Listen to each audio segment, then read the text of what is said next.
ये मोदी की गारंटी पूरी कौन करेगा?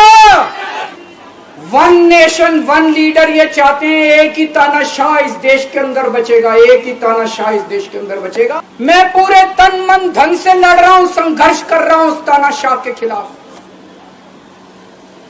140 करोड़ लोगों का साथ चाहता हूं मैं। अस्सलामुअलैकुम दोस्तों, सुप्रीम कोर्ट से अरविंद केजरीवाल को कल बेल मिली थी, इंटरिम बेल मिली है। जब तक इलेक्शन चल रहा है कैंपेनिंग करने के लिए इन्हें बेल दी गई है और 24 घंटे नहीं हुए इनको बेल मिलकर ये पूरे बीजेपी को हिलाकर रख दिए। आज ऐसी खतरनाक स्पीच दे दी है। क्या आप लोगों ने गौर किया? 2 बार Modi ji already prime minister बन गए थे। हर कोई, चाहे बीजेपी के रहने दो, RSS के लोग रहने दो या फिर आम लोग भी रहने दो, सभी लोग यही एक्सपेक्ट कर रहे थे कि अब की बार योगी आदित्यनाथ को प्राइम मिनिस्टर का चेहरा बनाया जाएगा कहकर। बीजेपी के लीडर्स 75 साल के होते ही रिटायरमेंट ले लेते हैं और आने वाले 16 महीने के बाद प्राइम मिनिस्टर मोदी 75 साल के हो रहे हैं। तो अगला प्राइम मिनिस्टर कौन बनेगा, इससे मुताल्लिक भी केजरीवाल ने काफ़ी सारी बातें बताई है और ये भी कह दिया है कि 4 जून को जो सरकार बनेगी इंडिया अलायंस की, उसको सपोर्ट करेंगे केजरीवाल की पार्टी वाले भी। क्या कहना है इनका, यहाँ पर आप सुन सकते हैं। एक बेहद खतरनाक मिशन चालू किया हुआ है प्रधानमंत्री जी ने, बहुत ही खतरनाक।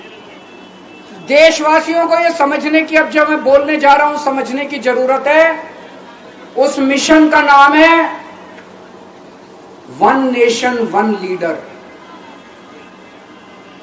देश के सारे नेताओं को खत्म करना चाहते हैं मोदी जी और इसको 2 स्तर के ऊपर इस मिशन को चला रहे हैं। जितने विपक्ष के नेता हैं उनको जेल भेजेंगे और जितने बीजेपी के नेता हैं उनको सबको निपटा देंगे, उनकी राजनीति खत्म करते जाएंगे। अगर ये चुनाव जीत गए, इन्होंने बीजेपी का एक नेता नहीं छोड़ा।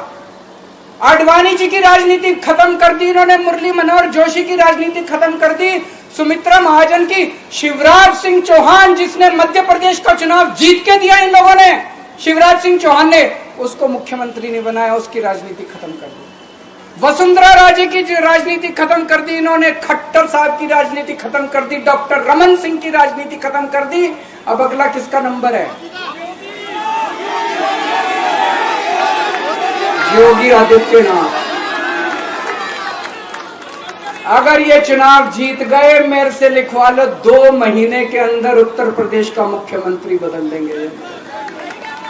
योगी आदित्यनाथ की राजनीति खत्म करेंगे, उनको भी निपटा देंगे। यही तानाशाही है दोस्तों।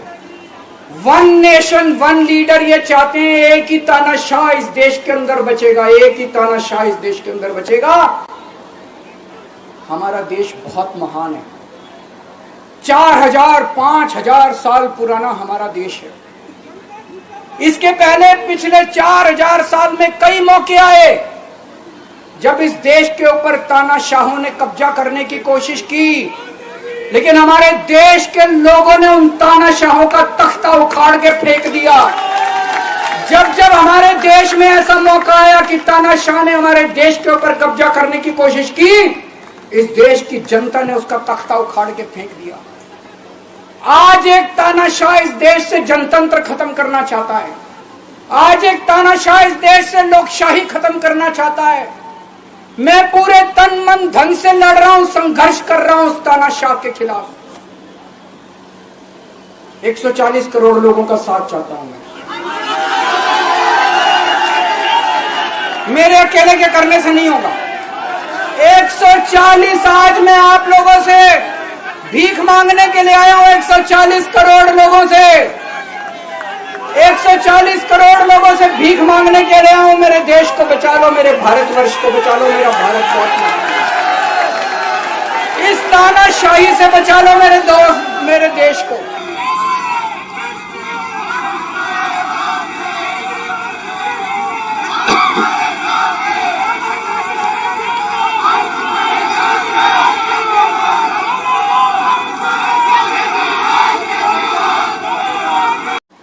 केजरीवाल को क्यों गिरफ्तार किया? केजरीवाल को गिरफ्तार करके उन्होंने एक मैसेज दिया है सारे देश को कि अगर मैं केजरीवाल को गिरफ्तार कर सकता हूं तो किसी को भी गिरफ्तार कर सकता हूं। कोई केस नहीं होगा, कोई मामला नहीं होगा, तब भी मैं तुमको गिरफ्तार कर सकता हूं। अब एक बहुत महत्वपूर्ण बात करने जा रहा हूं, उसको ध्यान से सुनना। ये लोग इंडिया गठबंधन से पूछते हैं आपका प्रधानमंत्री कौन होगा। मैं बीजेपी से पूछता हूं आपका प्रधानमंत्री कौन होगा। आप लोग सोच रहे होंगे केजरीवाल क्या बात कर रहा है, मोदी जी होंगे। नहीं, मोदी जी अगले साल 17 सितंबर को 75 साल के हो रहे हैं। बीजेपी के अंदर मोदी जी ने 2014 में मोदी जी ने खुद ने रूल बनाया था कि बीजेपी के अंदर जो भी 75 साल का होगा उसको रिटायर कर दिया जाएगा। सबसे पहले आडवाणी जी को रिटायर किया गया, उसके बाद मुरली मनोहर जोशी जी को रिटायर किया गया, फिर सुमित्रा महाजन को रिटायर किया गया, फिर यशवंत सिन्हा को रिटायर किया गया। अब मोदी जी अगले साल 17 सितंबर को रिटायर होने वाले हैं। तो मैं बीजेपी से पूछना चाहता हूं आपका प्रधानमंत्री का दावेदार कौन है। दोस्तों, अगले साल 17 सितंबर तक अगर इनकी सरकार बनी, तो उस पर भी आऊंगा मैं, अगर इनकी सरकार बनी तो पहले अगले 2 महीने में योगी जी को निपटाएंगे ये, और उसके बाद मोदी जी के सबसे खास अमित शाह को ये प्रधानमंत्री बनाएंगे। तो मैं लोगों को, देश के लोगों को आगाह करना चाहता हूं, मोदी जी अपने लिए वोट नहीं मांग रहे, मोदी जी अमित शाह को प्रधानमंत्री बनाने के लिए वोट मांग रहे हैं। मैं पूछना चाहता हूं मोदी जी से और अमित शाह जी से, ये मोदी की गारंटी पूरी कौन करेगा? क्या अमित शाह मोदी की गारंटी पूरी करेंगे? जब आप अगर जो वैसे तो मेरे को लगता है मैं भी आऊंगा उसके ऊपर, मुझे नहीं लगता इनकी सरकार बन रही है, लेकिन जो बीजेपी को वोट देने जाएं वो ये सोच के जाना कि आप मोदी जी के नाम पे वोट नहीं दे रहे, आप अमित शाह के नाम पे वोट दे रहे।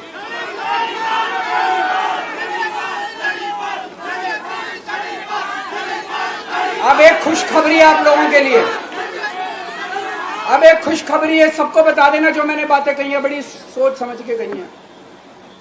वहां बैठ के यही सोच रहा था 50 दिन से।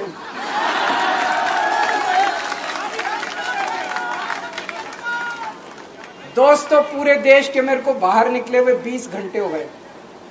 इन 20 घंटों के अंदर भी मैंने रात भर में जनता से बात कर रहा था, लोगों से फोन कर रहा था।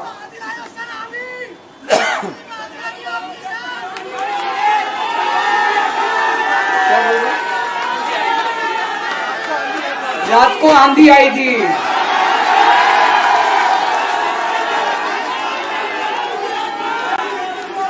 पिछले 20 घंटे में मैंने जो बातचीत करी है, कई बड़े बड़े एक्सपर्ट से बात की, चुनाव विश्लेषकों से बात की, सेफोलॉजिस्ट से बात की, जनता से बात की, फोन पे लोगों से।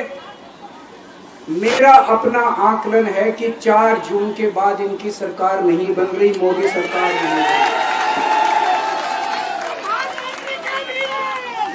दोस्तों, अगर मैं गलत हूं तो मेरे को बताना। हरियाणा में इनकी सीट कम हो रही है, राजस्थान में कम हो रही है, कर्नाटक में कम हो रही है, दिल्ली में कम हो रही है, बिहार में कम हो रही है, महाराष्ट्र में कम हो रही है, कर्नाटक में कम हो रही है, बंगाल में कम हो रही है, झारखंड में कम हो रही है। बढ़ कहां रही है? यूपी में कम हो रही है, बढ़ कहां रही है? बड़े एक भी जगह इनकी सीटें नहीं बढ़ रही हैं। मेरा अपना मानना है, और सट्टा बाजार में भी जो चल रहा है, इनकी 220 से 230 के बीच में सीट आ रही है, उससे ज्यादा सीट नहीं आ रही। केजरीवाल ने प्राइम मिनिस्टर मोदी को तानाशाह कहा और काफ़ी सारी बातें कही। इससे मुताल्लिक आप लोगों की क्या राय है, कमेंट जरूर करिए। इंशाअल्लाह अगले वीडियो में मुलाकात होंगी। अल्लाह हाफिज़।